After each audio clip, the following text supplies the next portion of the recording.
This video contains some graphic and horror content and is not recommended for those who are faint of heart, who have serious health conditions, or are under the age of 14. Viewer discretion is advised. Number 15. Candle Cove. Told through a series of forum posts, Candle Cove began on the horror forums of Icor Falls on March 15, 2009. A person under the name SkyShale033 asks if anyone remembers a children's show called Candle Cove. Several other members soon respond, stating they remember the show and begin to discuss the bizarre plot of what amounts to a rather disturbing television series. The premise was a young girl befriending a group of pirates and the crazy antics they get into. Characters included Pirate Percy, a ragdoll-esque puppet who appears to have bits of other dolls stitched to it, the terrifying Skin Taker, a skeleton who would utter the threat to grind your skin, and Horace Horrible, a monocle-wearing mustache villain and spy for the Skin Taker with a menacing grin. The discussion continues with the writers reminiscing on the more odd and scary moments of the show, even an infamous episode with only screaming for audio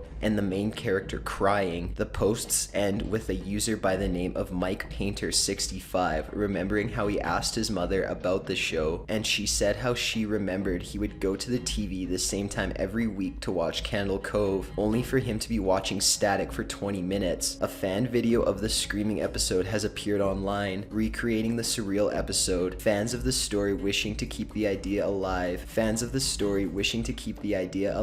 jokingly commented how the video was just static, hopeful to freak out unsuspecting viewers to no end.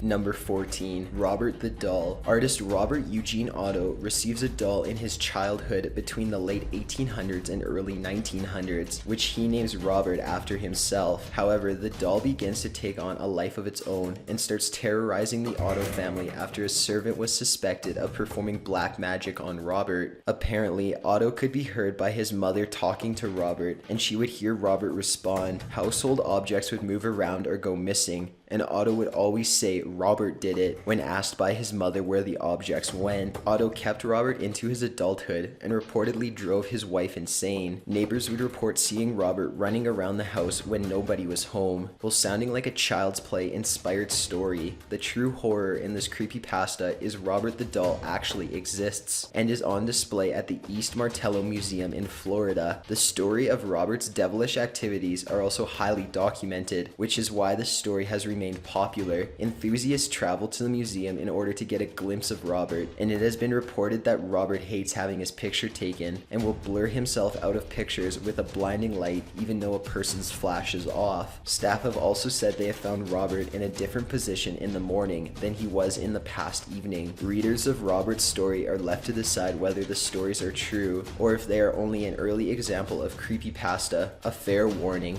Robert the Doll hates skeptics. Number 13. The portraits. A pure example of the terror creepypastas can provide in a person regardless of the length. Portraits is a short story detailing a hunter lost in the woods coming across a derelict cabin. Upon entering, he finds nobody inside. Night is beginning to fall, so he decides to wait for the occupants to return and explain his story. But hours soon pass and he figures he'll just spend the night there. As he lays down to sleep, he can't help but look up at the portraits all along the walls, staring down at him. He tosses and turns, but can't seem to rid himself of the sight of the haunting portraits, until he finally rolls towards the wall and manages to fall asleep. He is awoken by the morning light and sits up, only to be both puzzled and horrified by the fact there are no portraits on the walls, only windows. Short yet sweet and truly psychological, Portraits plays on a person's fears of becoming lost and alone with darkness approaching. It also has the creepypasta charm of acting quite normal through most of it, and then placing the absolute terror into readers with the last line. Number 12.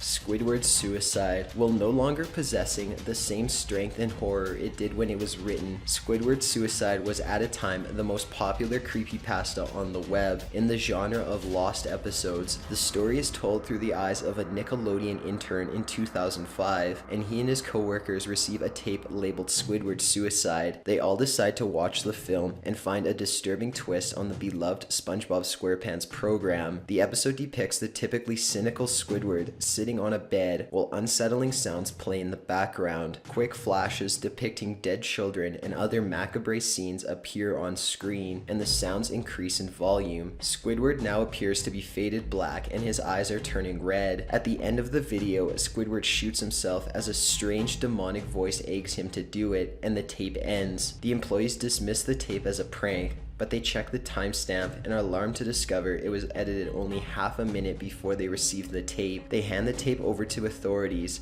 but the investigation quickly turns cold. A video on YouTube has been released depicting the disturbing video, and while rather tame, it is still not for the faint of heart. Number 11. Ted the Caver. Ted and his friends Brad and Joe enjoy exploring caves in their area, and their tale is told through a series of blog posts. Ted explains how he, Brad, and Joe were exploring a cave near their home and came across a very narrow hole they wished to pass through. They drill the hole large enough for them to fit, but soon things take a bad turn. The group starts hearing disembodied screams and finds strange hieroglyphs on the wall. After exiting the cave, their ordeal only gets worse. The three of them suffer from hallucinations and nightmares of their experiences in the cave. The three men decide to go back to the cave one last time in order to find closure for their psychological trauma, and have opted to bring a gun and knife with them on their last exploration. The blog ends with, "See all of you soon," with a lot of answers. Love, Ted. That was the last anyone heard from Ted, and the blog has not been updated since. The fear behind this story is that of claustrophobia, especially with the amount of photos Ted posts of his experience in the cave itself, showing off the tight passageways they have to cross through. Fear of the dark and becoming trapped are also heavily used, especially since Ted, Brad, and Joe's whereabouts are unknown, and the story is ended ambiguously. Number 10. Quantum suicide. Less nightmare fuel than in providing a thought experiment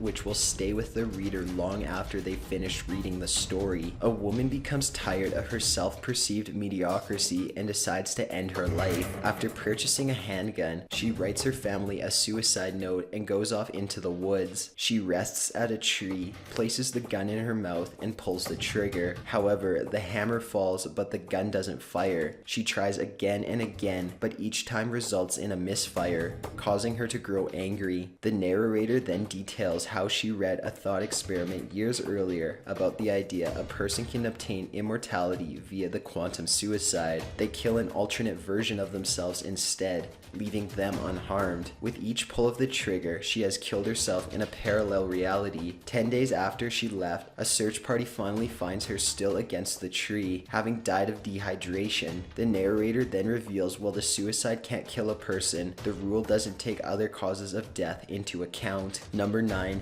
Two-sentence horror stories. A subgenre of creepypasta, two-sentence horror stories are exactly as their title sounds. Horror stories told in 2 lines or less. While some might find this silly, once they begin reading examples, it is easy to understand why they fit in so well to the horror genre and creepypasta world. Many of them are written by internet users and range from bizarre to terrifying to sleeping with the light on tonight. Some examples: by Graboid27. I can't move, breathe, speak, or hear, and it's so dark all the time. If I knew it would be this lonely, I would have been cremated instead. By The Real Hat Man. I woke up to hear knocking on glass. At first I thought it was the window until I heard it come from the mirror again. By Gutseles. There was a picture in my phone of me sleeping. I live alone. By Vault Kid 321. I can't sleep, she whispered, crawling into bed with me. I woke up cold, clutching the dress she was buried in. If any of these pique your interest, it isn't hard to find more with a quick search on the internet. A fair warning, a lot of these are nightmare inducing, and you may wake up in terror with a 2-line story yourself. Number 8. 1999. Similar to Candle Cove,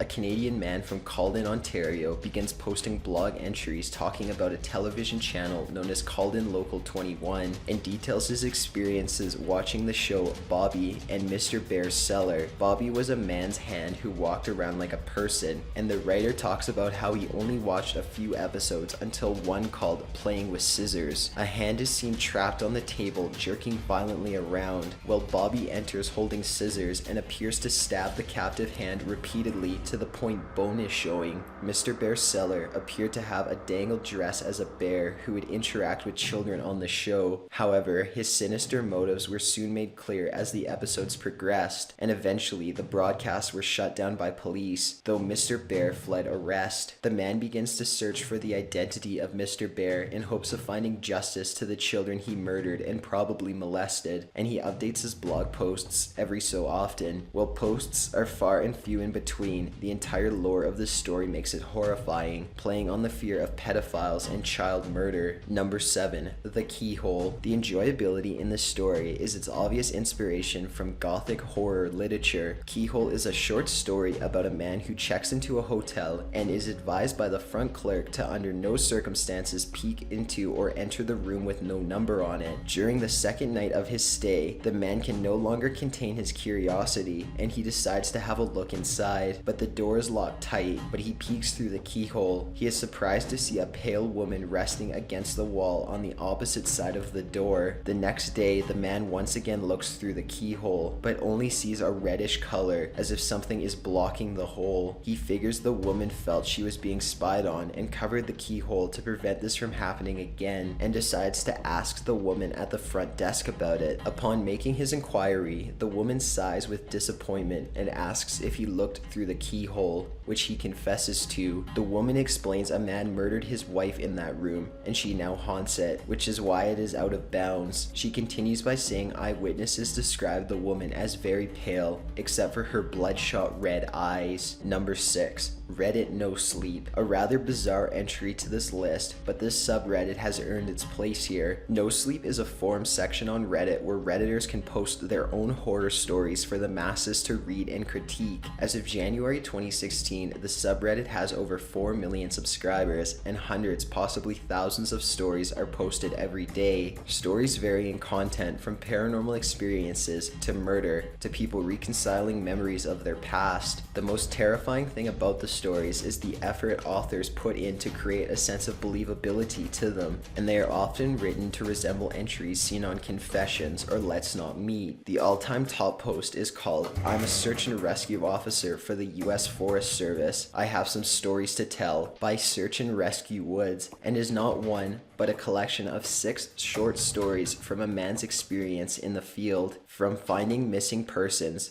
dealing with delusional people, and hints of some sort of spiritual evil being present in the area he works in. It became so popular, a part 2 following the same themes was written. No Sleep certainly deserves its title, as like other creepypastas, it ranges from the bizarre and thought-provoking to the nightmare-fueled bound to keep people up at night. Number 5. Bong Qian Dong Ghost. Taking creepypasta to the next level, Bong Qian Dong Ghost is a webcomic about a young girl walking home in the mid-evening when she encounters a woman walking ahead of her. As the girl gets closer, she notices the woman is amiss, and she is walking with a disfigured leg. As the girl stops to assess what is happening, the reader is taken by surprise when the comic suddenly moves as the woman turns her neck completely around, with the sound of a neck cracking accompanying it. The woman says she is looking for her baby, and the terrified girl points ahead, saying the baby is over there. The woman continues walking as the girl turns to make a quick getaway in the opposite direction. Believing she is safe, she suddenly hears the woman scream behind her, and when she turns, the reader is once again startled by another motion frame of the woman rapidly spider walking towards the girl, and the readers get a full view of the woman's disfigured face. The story ends with the girl explaining how she was found unconscious by a passerby a few hours later, and how she learned a woman committed suicide in the apartment complex next to the incident by jumping from the top floor after her baby was taken away. The story draws inspiration by J&K horror stories and movies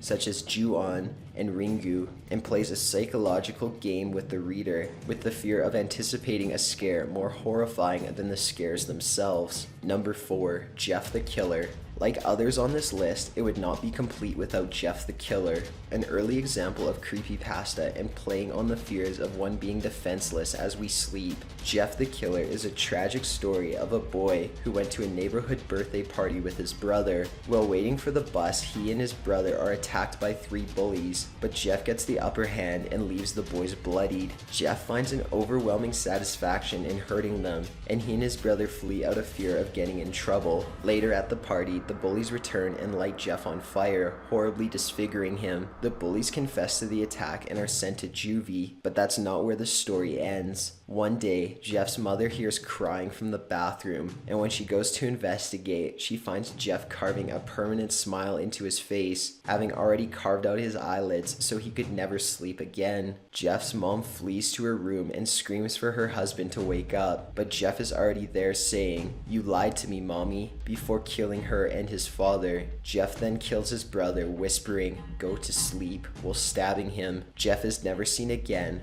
but the story ends with the familiar warning of Jeff still being out there, waiting to kill his next victim. Number 3. Slenderman. Undoubtedly the most famous icon of creepypasta, the Slenderman is a paranormal figure who is bald, completely white, faceless, and wears a black suit and tie, and appears to transcend time and space with the sole goal of kidnapping children. Afterwards, he would brainwash them to become his proxies, and commit acts of kidnapping, assault, and even homicide. The origins of Slenderman appear to be on the Something Awful forum dedicated to making photos paranormal, and were created by Eric Kuntzen under the name Victor Surge. Kuntzen included fictional quotes from the supposed photographer, which read, quote, "We didn't want to go. We didn't want to kill them, but its persistent silence and outstretched arms horrified and comforted us at the same time." End quote. Kuntzen stated he based the Slenderman on a legend he heard about shadow people and the works of H.P. Lovecraft, Zach Parsons, and Stephen King, mainly the novel The Mist. Since the original post, Slenderman has gone beyond viral